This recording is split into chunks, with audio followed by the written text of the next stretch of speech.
तो जेवी क्लास में आपका स्वागत है और आज हम देखेंगे शेवए जो रस खान के द्वारा रचित है। बड़ा ही सुंदर तरीके से रस खान जी अपने मन की व्यथा को, अपनी मन की उड़ती हुई उमंगों को किस तरह से इस शेवए के माध्यम से पिरोए हैं, आज हम देखेंगे। तो इसमें लिखा है कि मानुष हो तो वही रस खान, बसे ब्रज गोकुल गाँव के ग्वारन। जो पशु हो तो कहाँ बसु मेरो, चरो नित नंद के धेनु मझारन। पाहन हो तो वही गिरि को, जो धरे क छत्र पुरंदर धारन। और जो खग हो तो बसेरे कहाँ मिली, कालिंदी कुल कदम्ब के डारन। यानी कि सूरदास जी वह जो भगवान कृष्ण की लीला स्थल भूमि यानी कि ब्रज है, तो वहाँ अपने लगाव को दिखा रहे हैं। वो कहना चाहते हैं कि मानुष हो तो वही रस खान। हे प्रभु, हे श्री कृष्ण, अगर मेरा इस जन्म के बाद अगला जन्म में यदि मेरा मनुष्य का जन्म हो, कितनी खूबसूरत लाइन लिखे हैं कि मानुष हो तो वही रस खान, यानी कि मेरे इस जन्म के बाद यदि संभव मेरा अगला जन्म मनुष्य का हो तो बसो ब्रज गोकुल गांव के ग्वारन, यानी कि ब्रज के गोकुल गांव में ग्वाल बालों के साथ हमारा जन्म हो। अगला देखिए, जो पशु हो तो कहाँ बसु मेरो। कितनी सुंदर लाइन है।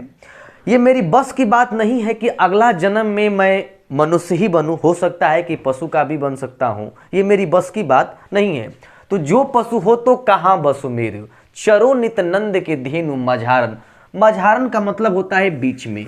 यदि मेरा जन्म पशु का हो तो मैं नंद बाबा के गायों के बीच में मैं चरूं। उसके बाद अगला लाइन देखते हैं कि पाहन हो तो वही गिरि को, जो धरे कर छत पुरंदर। पुरंदर का मतलब होता है भगवान कृष्ण। यदि मेरा जन्म पर्वत का हो तो मैं वही पर्वत बनूं, यानी कि उनका इशारा गोवर्धन पर्वत को है कि यदि मेरा जन्म पर्वत का हो तो मैं गोवर्धन पर्वत बनूं, जिसको भगवान कृष्ण ने अपने हाथों से उठाया था। और लास्ट की लाइन में देखते हैं कि जो खग हो तो बसेरे कहाँ मिली, कालिंदी कुल कदम के डरन। कितनी खूबसूरत लाइन में बोले हैं कि यदि मेरा जन्म पक्षी का हो तो मेरा बसेरा कहाँ हो, मेरा बसेरा हो।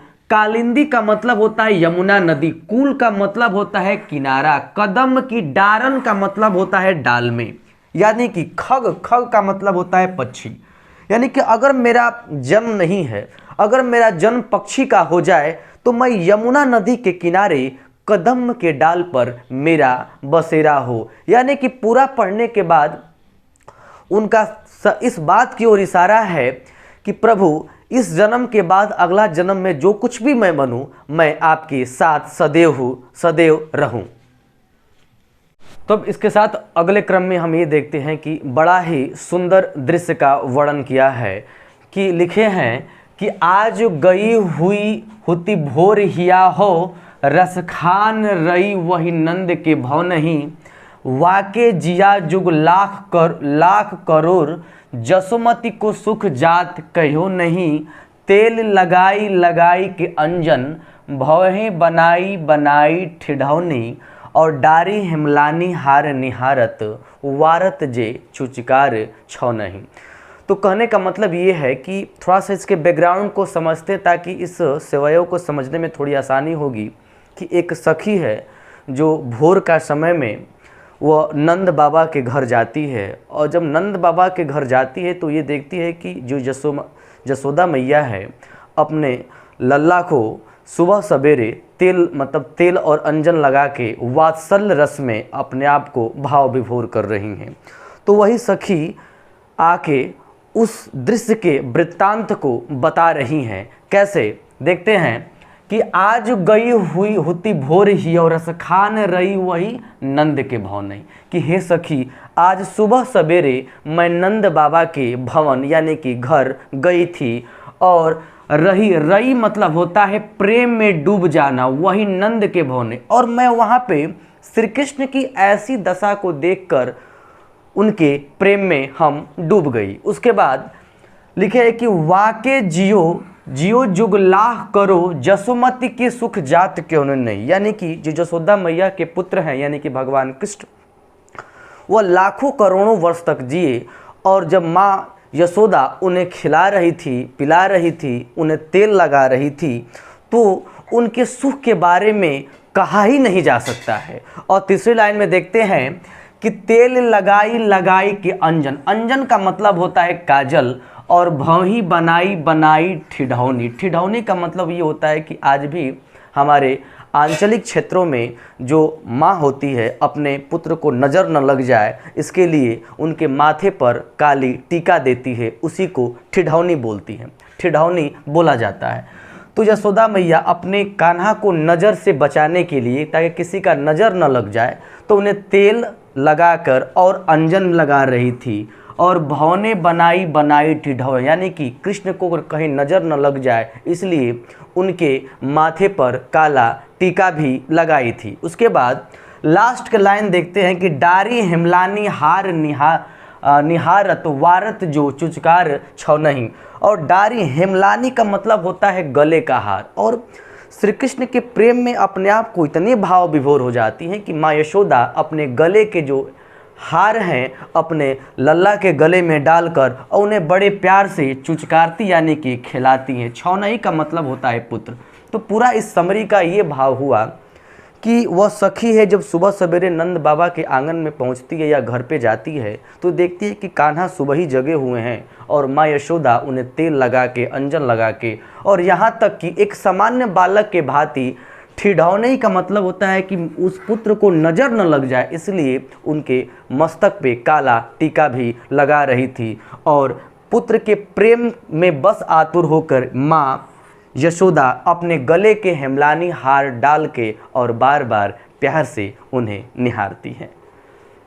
में हम ये देखते हैं कि सूरदास जी भगवान कृष्ण के बाल लीलाओं का जबरदस्त तरीका से वर्णन किए हैं, जिसमें वो बताना चाहते हैं कि धूर भरे अति शोभित श्याम जो तैसी बने सिर सुंदर चोटी, खेलत खाते फिरे अंगना पग पैज निबाजत पीर कछोटी, वा छब की रस खान बिलोकत वारत काम कला निज कोटी। और लास्ट के लाइन है कि काग के भाग बड़े सजनी हरि हाथ से ले गया माखन रोटी। तो देखते हैं कि सूरदास जी कह रहे हैं कि धूर से सने हुए जो भगवान कृष्ण हैं बड़ा ही सुंदर लगते हैं, क्योंकि जो भगवान कृष्ण का जो रंग है वो सांवला है, और जैसे वो धूर से सन जाते हैं तो उनकी शोभा में, उनके शरीर वर्ण रंग में चार चांद लगा देती है। उसके बाद तैसी बने सिर सुंदर चोटी, धूल में सने होने के कारण उनकी जो सर की लटाएं हैं वह मोटी मोटी हो गई हैं।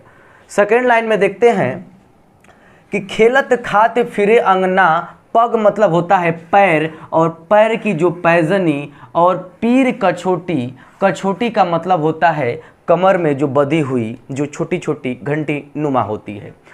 और भगवान कृष्ण खेलते खाते पूरे नंद बाबा के मणिमय आंगन में वो क्या करते हैं कि घूमते रहते हैं, और उनकी जो पैर की पैजनी और कमर की कछोटी बड़ा ही मन को मुग्ध कर देने वाली मृदुल आवाज़ सुनाई देती है। उसके बाद वा छब के रस खान बिलोकत वारत काम कलानिज कोटी।